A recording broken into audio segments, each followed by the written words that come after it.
Hello, my staratlas people. It's me. We're going to be talking about staratlas in the next 20 minutes. Today, I'm going to go a little bit more into the crew aptitudes that have just been released for staratlas. So if you're in staratlas, you know crew have been coming for a while. They will be released pretty soon. But before that, you got to know what are they going to do for you and how you're going to get some of these stats. So yeah, let's have a look at some of the things that were released. Not released actually. It was more of casually talked about in the staratlas brew. So very soon, this will be coming out, so you need to know what these crew are going to do for you, okay? So first off, let's have a quick look, and we're going to mainly be looking at this giant sheet, okay? This giant crew aptitude perks. I'm going to spend 20 minutes, let's digest everything we see here. I'm going to give you commentary on what I think some synergies could be, or what I think is kind of useless, or what isn't. Well, nothing's useless. It's just like it's always a math game, right? Because right now people are calculating what the best ROI in the game is in Sage, and of course it usually comes down to ROI. So you're like, well, if this is going to give you X and this is going to give you X, obviously this X is better than this X, so you're going to go down to that route, okay? And yeah, with that train of thought, I'm going to give you some commentary on what I see here. But before we go into the main specifics of things, okay, let's have a look at the entire document. So on the left-hand side, you've got the actual rules that we need to know. I'm going to go through that. Then you've got each individual role: command, flight, engineering, medical, science, operator, hospitality, and fitness, okay? Then you've got the aptitude XP gains based on what rarity they are, okay? And we're going to have a look at that later. Now, something else you should really consider here is this is the legend, okay? You can see in each one there is there's a golden one and then there's a gray one, okay? Bonuses or perks or stat increases, whatever. The golden one is for golden era, which is, you know, the actual browser-based game, which is going to be later on UE5-based game. But yeah, keep that in mind. And then the last one is the Unreal Engine one. So this is way later on down the road. So what I actually wanted to do, and I say later on because it'll be later before any of this will make it into UE5. What I actually wanted to do is I wanted to recreate this entire thing and actually just delete the Unreal Engine one, because that is not what people are going to be buying crew for. When you're buying it in the next kind of weeks or so, maybe even a month or 2 months, you're buying it for the first buff, okay? This one, the one in red. So the second one is not even a consideration at the moment for me, just being honest. And if you disagree with that, let me know in the comments, right? So let's have a look, and then that's that, okay? And then of course they have a nice little graphic here. This is the pilot, this is a captain, this is a weapons operator. I can't tell what ship this is, but anyway. Now, in conjunction with this, I also really want to go and refer to the Medium article they released on May 12th, which does have some pretty cool crew stuff. So I'm going to put this as the thumbnail. All right. Of course, you see the Fatali as a crew. I think they were only rare. There's only a small amount of them. But basically, look at this. Look at something I found. These are saying 7 different crew aptitudes. But if we look here, you can count 4. Oh, there's an extra one. Where did that come from? So between May and this time in June, July, they have a new aptitude, and I think that is fitness.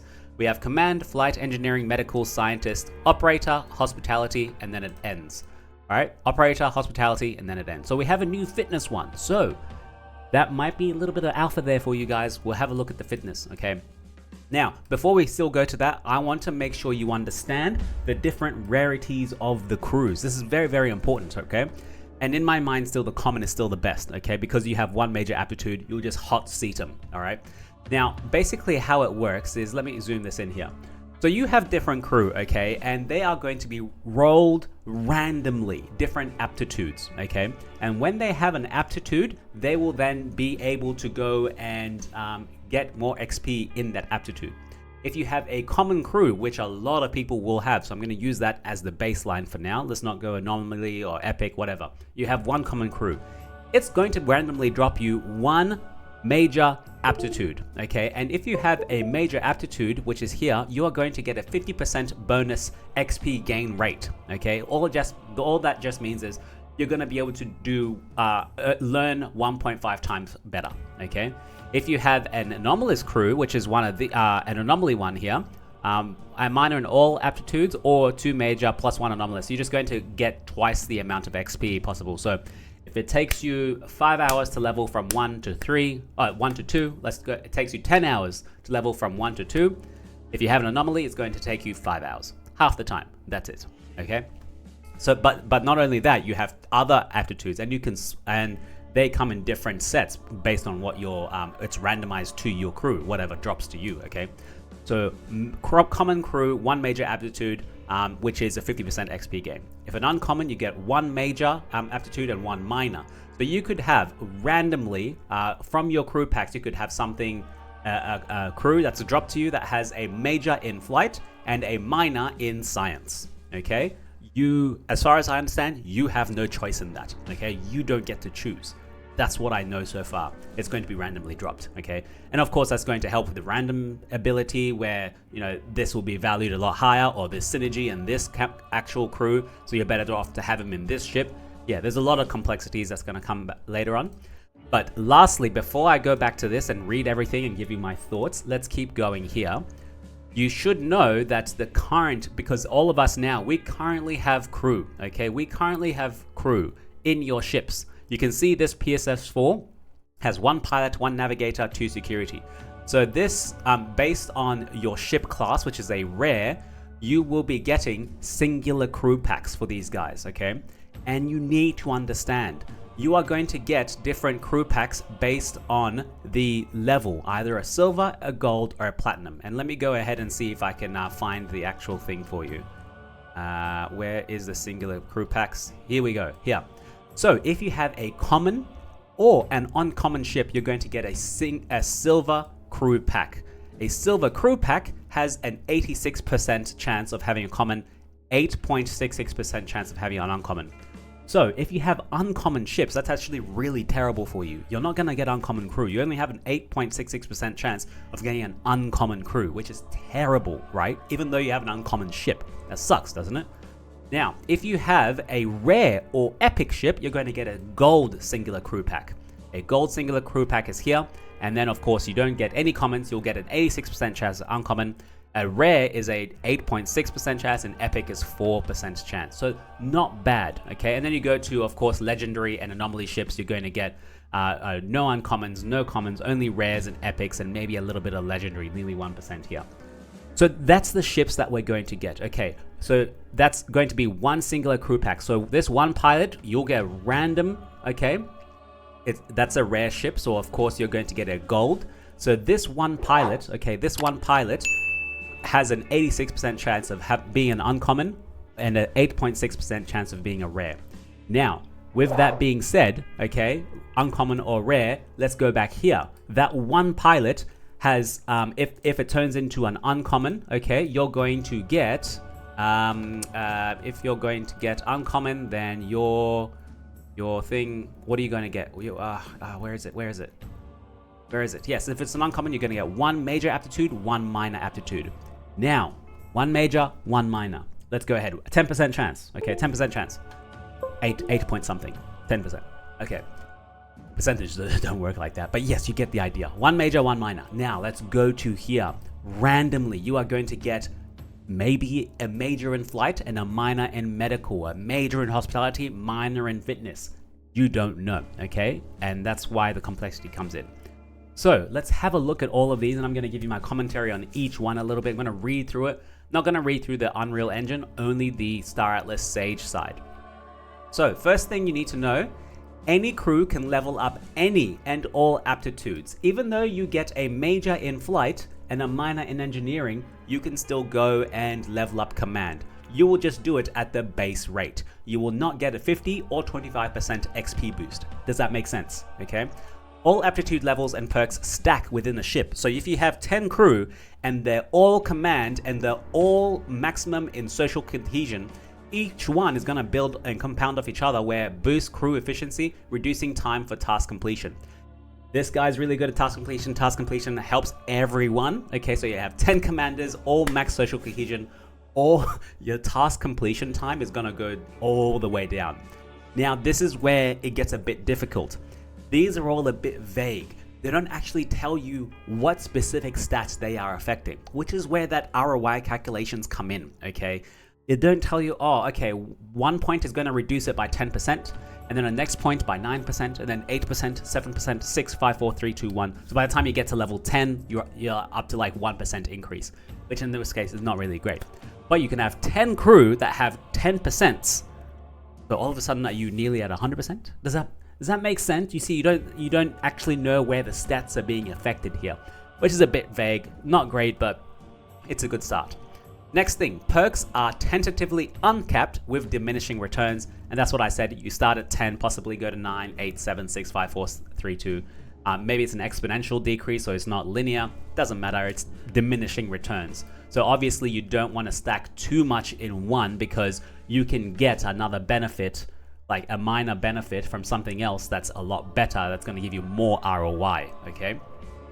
Each aptitude level unlocks a spendable aptitude-specific perk point to spend on an aptitude perk. That's fairly straightforward, I think. Perk levels can auto-upgrade and also be manually reallocated. I don't know why this is a thing, because yes, you can select which one you want to go to. Doesn't matter on your major or minor aptitude. You can go to any of them. But it doesn't make sense to me to manually do it, because you could go up to like level 9 here where you can't, oh no, don't worry, I think I lost my thought. Perks unlock at progressive aptitude level thresholds. So basically you keep going up, you put more in social cohesion, you're up to 5, and then you unlock resource management. You keep putting more in, you go up to 10, then you go to leadership. 15, then you go to luck. So these are the rules of the game, okay? You guys need to understand this a bit more. I need to understand this a bit more. But as I said, some of the stats are missing here. But let's go back and let's say we got an uncommon crew member from our PSX4, which has an 8.3% drop rate, okay? Uncommon. He's got 1 major, 1 minor. So he could get any of these. A command. Social cohesion is number 1. And of course, everyone starts at number 1 when you put the first one in. It's probably the best ROI if you have multiple, okay? It could affect you on multiple different areas in your ship. The number 1 is social cohesion. Boost crew efficiency, reducing time for task completion.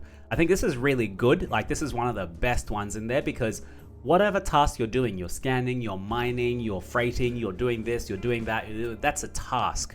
So that's like, so it actually avoids you putting so much into mining efficiency, where it can give you like a 2% bonus to everything, which is really powerful. You stack that 2% bonus with another 2% from someone else, another 2% from someone else, 2% from someone else. All of a sudden, you got like 50%, in a giant crew task completion. And on a Titan ship, to mine something that takes you like 5 hours can now take only 2 hours. Holy crap, that's a lot of return. That is a lot of return. You know what I'm saying? Resource management optimizes use of resources for medical, ammunition, food, and fuel. Why medical? You mean toolkits? Is that what it means? Anyway, leadership increases the productivity of crew tasks. Now, again, a bit vague, because productivity to me is the same as efficient. It's not exactly the same as efficiency, but they all kind of give you the same thing, right? Reducing time for task completion. You can assume if you are better at productivity with your crew tasks, then you can do it in less time. So to me, these two are slightly the same, but not exactly. I hope you get what I mean. Now, in command, one of the best perks there is luck. Increases resource yield from missions. Now, for this to even be effective, my friends, missions have to exist. Missions have to be a thing, okay? And from missions, you're going to get resources, right? We haven't seen any of that infrastructure built out at all. There are no missions in Starbase at the moment. So like, okay, something precedes this first before any of this even goes out. Next thing is flight. Navigation optimizes travel routes, reducing fuel consumption. Now, this is where the ROI game comes in, like I said, guys. So let's take, for example, you have a number 1 in flight, or your number 2 in flight, right?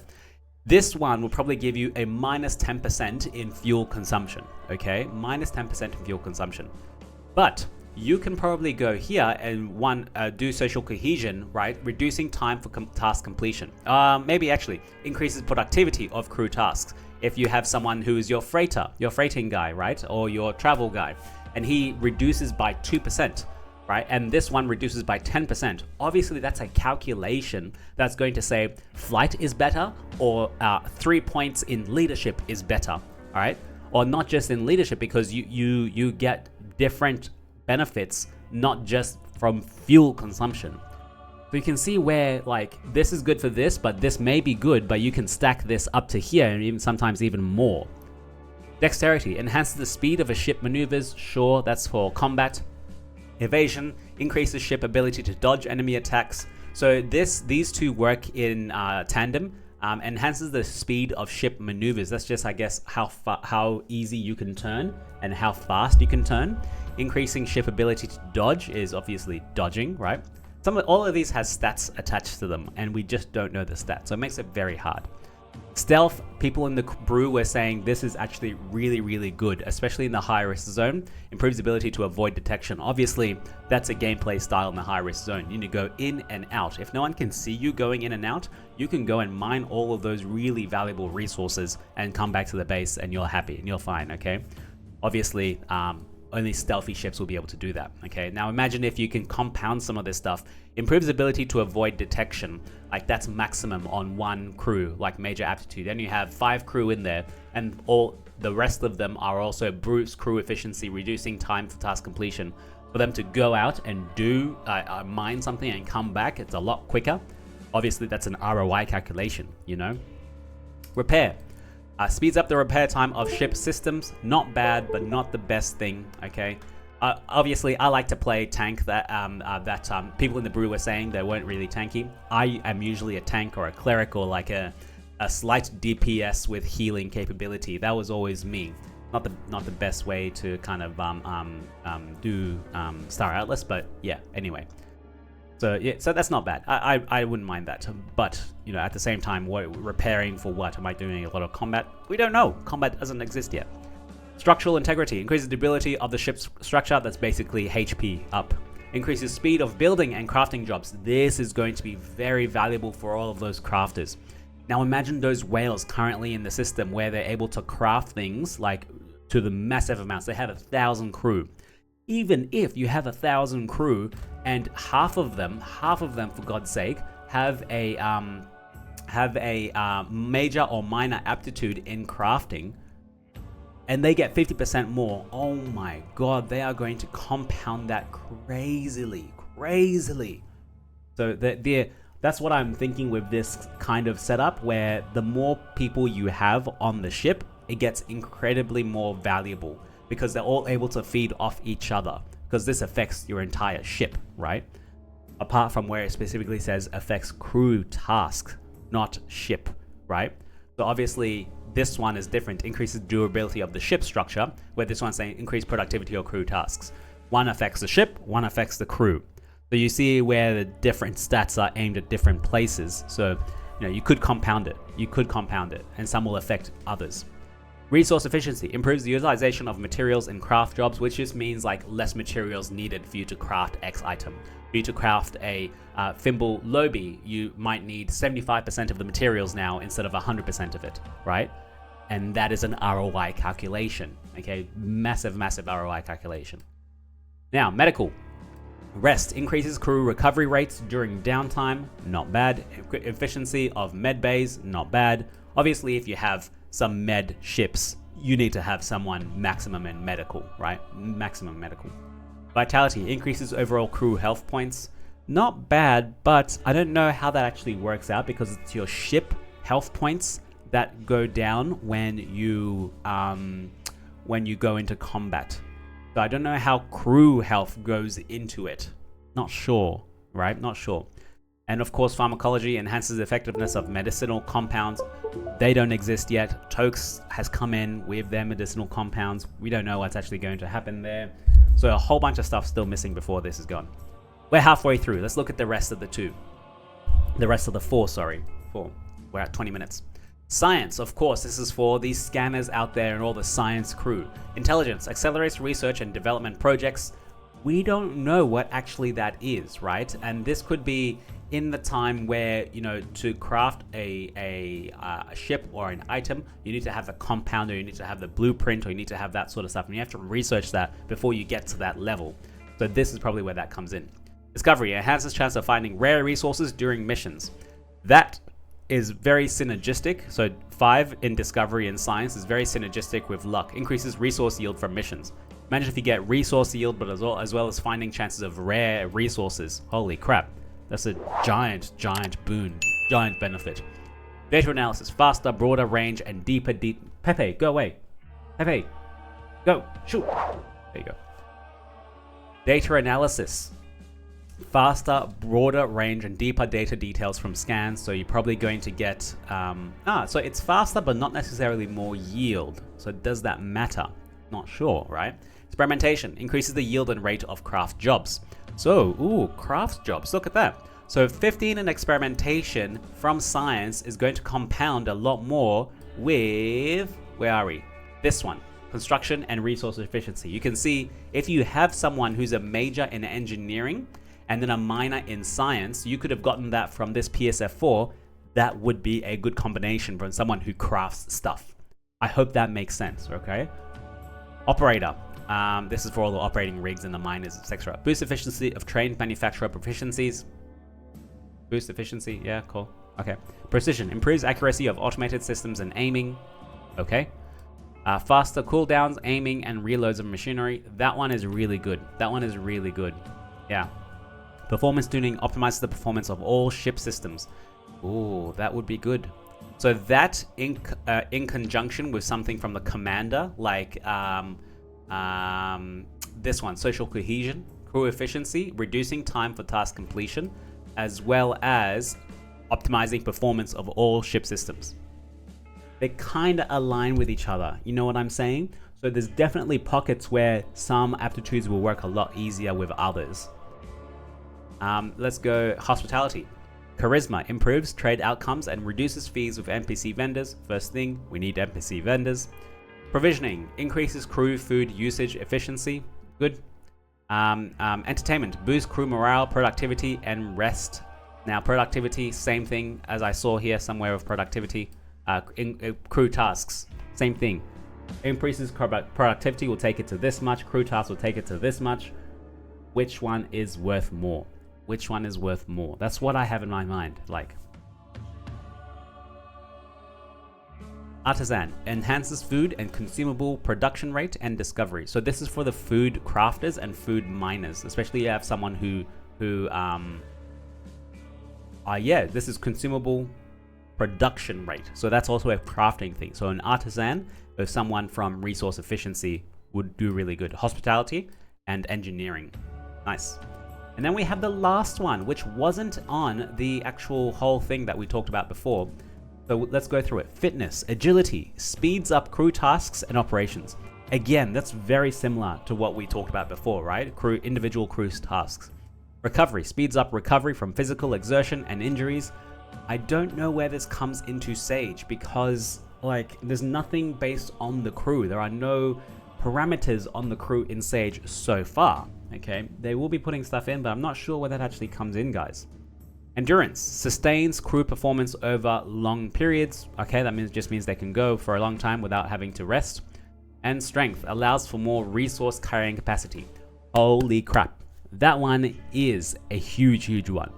This is for cargo. I'm thinking of this for cargo. Everyone knows in Starbase now, cargo is a massive choke point for your entire operation.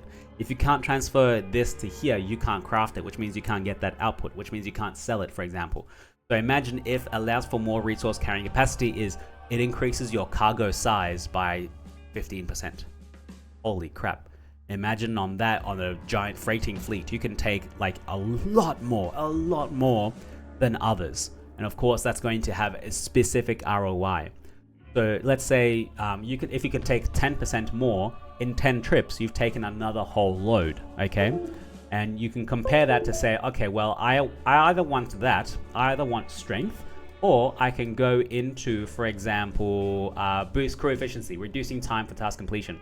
If it takes you 9% less time to transport from A to B, then obviously this 9% is less than this 10% bonus you get here to take an extra 1% more. Okay, so that's where my head is at with all of this stuff. Okay, it's going to take a lot more data and a lot more pure stat grinding to see what is the better thing for you. So with that being said though, of course, you don't get a choice in what they roll. So you may get shit crew, or you may get a crew member that's really compatible and really cohesive in specific points. That also being said, you can trade your crew. You can go and sell this one because someone else wants it in their crew, or you can go and buy this one because it's better for you and it compounds and it works with someone else, with another crew in your specific ship. But the main takeaway for me, for crew, is that having one ship with a lot more crew on board is really good because it affects that ship, right? And you compound that by your fleet, it's going to be even better. Going to be even better. Now, there's a lot. I've talked for a lot. That's 25 minutes. I'm going to start slowing down now. I'm going to not say goodbye, but yeah. So at the moment, I still think the common crew with one major aptitude, it's still the best way to go. Because one, you're going to get a lot more crew members, right? A lot more common because all of them, like, look at this. In a silver pack, which a lot of the ships are, you're going to get an 86% common crew. And crews like ranging around $5 or so now. So you can pretty much hot seat. If you don't like this $5 crew because it has this aptitude flight, just sell it. Go and buy another medical crew or a hospitality crew or an engineering crew where it can craft a lot more because it's got one major aptitude, and then it's going to get 50% gain. Now that being said, also the differences between the minor and the major, I don't think it's that high. It's over time, yes, sure, like you will get the benefits, but is it that big of a deal? No, you just spend 25% more time leveling it up. Is it that bad? I don't think so, guys. What do you think? I don't think so. Anyway, so I'm gonna end it there. There's a whole bunch of stuff that they've talked about here. Please let me know what you think in the comments here, because this stuff is still a little bit vague. We don't have any stats behind it. We don't know how they're going to interact with each other. We don't know where they target, right? We don't know if it targets the ship, the crew, or how it can buff on each other. Okay, for example, the luck thing is really good. The allow for more resource carrying capacity is really damn good. Yeah. So anyway, I'll end it there. Thank you guys. I just wanted to release this because the brew, I watched it this morning and I just finished it after I woke up. But yeah, tell me what you think. Do you like the crew perks? You know, they're going to be releasing very soon. Are you going to buy some? What is your favorite? Maybe I should do a poll. What is your favorite kind of perk from here that you're gonna like? Anyway, that's it, guys. Ciao.